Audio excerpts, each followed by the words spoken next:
Hello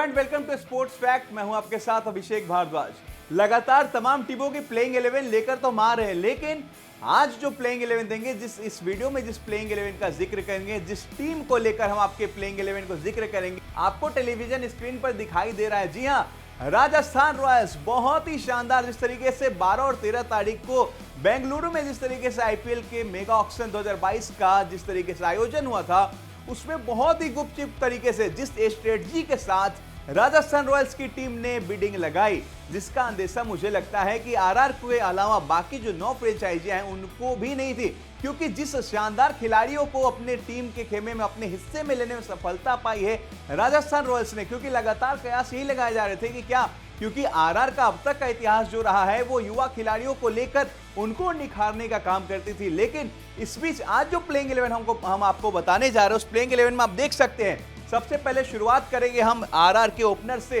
तो चलिए पहला नाम आपको बताते हैं। राजस्थान रॉयल्स के ओपनर के तौर पे हमने जो 2 नाम दिए आपको, यशस्वी जायसवाल, जिनको 4 करोड़ रुपए में राजस्थान रॉयल्स ने पहले ही रिटेन कर लिया था, क्योंकि ये खिलाड़ी इधर उधर जाता अगर तो आरआर को कहीं ना कहीं भारी नुकसान हो सकता था। तो आरआर को कहीं भारी नुकसान ना हो जाए, इस कारण से आरआर ने पहले ही इस खिलाड़ी को रिटेन कर लिया था। दूसरे नंबर पे जॉस बटलर, देखिए 10 करोड़ रुपए पैसे तो खर्च किए थे, लेकिन इनको भी रिटेन कर लिया था राजस्थान रॉयल्स ने, क्योंकि ये 2 अहम कड़ी हैं राजस्थान रॉयल्स के, जिनको हमने आपको ओपनिंग के तौर पे यहाँ पे प्लेइंग 11 में हमने जगह दी है। उसके बाद चलिए आगे बात करते हैं, उसके बाद मिडिल ऑर्डर पे आते हैं। मिडिल ऑर्डर की अगर बात करें तो देवदत्त पडिक्कल 7.75 करोड़ यानी 7 करोड़ 75 लाख रुपए में जिस तरीके से आरआर ने इनके ऊपर बोली लगाई, जिस शानदार तरीके से ये मिडिल ऑर्डर में भूमिका अपनी अदा कर सकते हैं, क्योंकि देवदत्त पडिक्कल को लेकर लगातार एक वक्त ऐसा था ऑक्शन के दौरान कि लगा कि देवदत्त पडिक्कल जो है वो कहीं हाथ से ना निकल जाए, क्योंकि आरआर जो थी पर्स मैनेजमेंट के हिसाब से चल रही थी लगातार, और कहीं ना कहीं इस खिलाड़ी को अपने खेमे से दूर जाने देना नहीं चाहती थी। इस कारण से देवदत्त पडिक्कल को 7 करोड़ 75 लाख रुपए में आखिरकार जो है आरआर अपने खेमे में लेने सफलता पाई है। तो मिडिल ऑर्डर में दूसरे खिलाड़ी हैं संजू सैमसन। जी हां,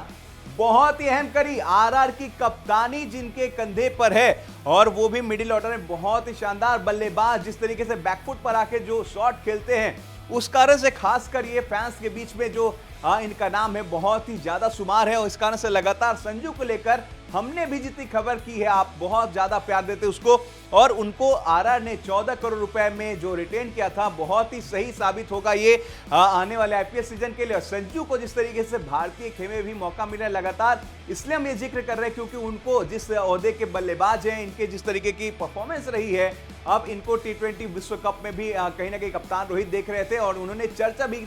की थी इस बात की, इसलिए आपसे इस बात की भी जिक्र कर डाली हमने। साथ साथ चलिए अब सिमरन हेटमायर, देखिए ये हेटमायर जो है, हेटमायर को भी मिडिल ऑर्डर में जगह इसलिए दी गई है क्योंकि एक बेस का काम करेगी। अगर प्लेइंग 11 की बात करें, मिडिल ऑर्डर वो कड़ी होती है जहां से आपके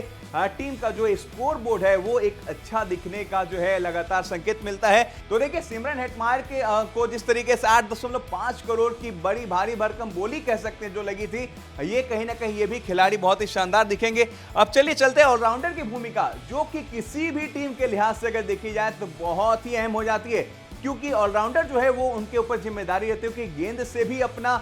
कमाल दिखाए, साथ ही साथ बल्लेबाजी में भी, क्योंकि देखिए ऑलराउंडर की भूमिका जो आती है, जिस पोजीशन पे ये खेलने आएंगे वहां पे कहीं ना कहीं या तो टीम की जो शुरुआत है वो अच्छी नहीं रहेगी, तो इनके ऊपर जो है जिम्मेदारी बढ़ जाती है कि आप गेंद से भी जो है वो दिखाएं अपना जलवा, और साथ ही साथ अगर बल्लेबाजी में आपको मौका मिलता है तो आप बल्लेबाजी में भी अपना जलवा दिखाएं। वहां पे देखिए जेम्स निसम जिस तरीके से, हालांकि बहुत बड़ी रकम नहीं है, लेकिन 1.5 करोड़ रुपए इनको मिला है। साथ ही साथ रियान पराग, देखिए रियान पराग का इंटरव्यू भी हमने किया था, आपने देखा होगा, जिस तरीके से रियान पराग को 3.8 करोड़ रुपए में आरआर ने बोली लगाई थी, और साथ ही साथ जो सेल्फी मोमेंट है मैदान पर जिस तरीके से ये सेलिब्रेट करते हैं, हालांकि इस बार आपको इनके जोड़ीदार यानी जिस तरीके से ये जिसके साथ सेलिब्रेट करते थे सेल्फी पोज, वो आपको मैदान पर नहीं दिखेंगे। जी हां, राहुल तेवतिया की बात कर रहे हैं हम, वो इस बार आरआर के खेमे में नहीं है, इस कारण से थोड़ा मिस जरूर करेंगे ये मोमेंट, लेकिन फिर भी इनका वो सेल्फी पोस्ट हमें देखने को मिल सकता है। हम उम्मीद लगातार फैंस यही कर रहे हैं। तो ऑलराउंडर की बात हो चुकी है, अब इसके बाद लास्ट में जो आती है, जो दारोमदार है,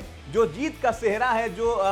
बांधेंगे जो गेंदबाज है आरआर के, उनकी भी बातचीत कर लेते हैं। देखिए आरआर के गेंदबाजी के तौर पे हम सबसे बड़ा नाम, देखिए जिस तरीके से इन दो नामों को लेकर जिस तरीके से सबने आश्चर्य खाया था मेगा ऑक्शन के बाद, क्योंकि देखिए एक तरफ रविंद्र चंद्र अश्विन है, तो अश्विन के साथ साथ आपको यजुवेंद्र चहल है। ये दोनों खिलाड़ी जिस तरीके से आरआर के खेमे में आए हैं, वाकई में बॉलिंग स्ट्रेंथ को जो मजबूती मिली है, क्योंकि एक तरफ अश्विन का कैरम बॉल आएगा और दूसरी तरफ चहल जिस तरीके से घातक गेंदबाजी करते हैं, और अश्विन को तो एक तरीके से कह सकते हैं कि मौका मिलता है तो बल्ले से भी धारदार तरीके से वार करते हैं। तो देखना होगा कि आर अश्विन जिस तरीके से 5 करोड़ की बोली आरआर ने इनके ऊपर लगाई थी, उम्मीद नहीं थी कि आरआर में ये दोनों गेंदबाज आएंगे अश्विन और चहल, लेकिन चहल को फिर 6.5 यानी 6.5 करोड़ की बोली लगाई थी। उसके बाद आते हैं प्रसिद्ध कृष्णा। देखिए बहुत ही शानदार खिलाड़ी, जिस तरीके से उभर कर आए प्रसिद्ध कृष्णा, भारतीय टीम में भी इनको डेब्यू करने का मौका मिला। उसके बाद जिस तरीके से इस खिलाड़ी का आरआर के खेमे में नाम जुड़ा, यहीं से पता चल गया कि आरआर ने कितनी बेहतरीन स्ट्रेटजी के साथ मेगा ऑक्शन में पार्टिसिपेट किया है। तो कुल मिलाकर प्रसिद्ध कृष्णा के बाद आते हैं ट्रेंट बोल्ट, 8 करोड़ की भारी भरकम बोली। और अगर संजू के बाद बात करें या फिर जॉस बटलर के बाद बात करें, तो जो सबसे ज्यादा बिडिंग है वो प्रसिद्ध कृष्णा पे लगी है। तो आप सोच लीजिए कि इस खिलाड़ी को लेकर कितना कंफर्म रही है आरआर की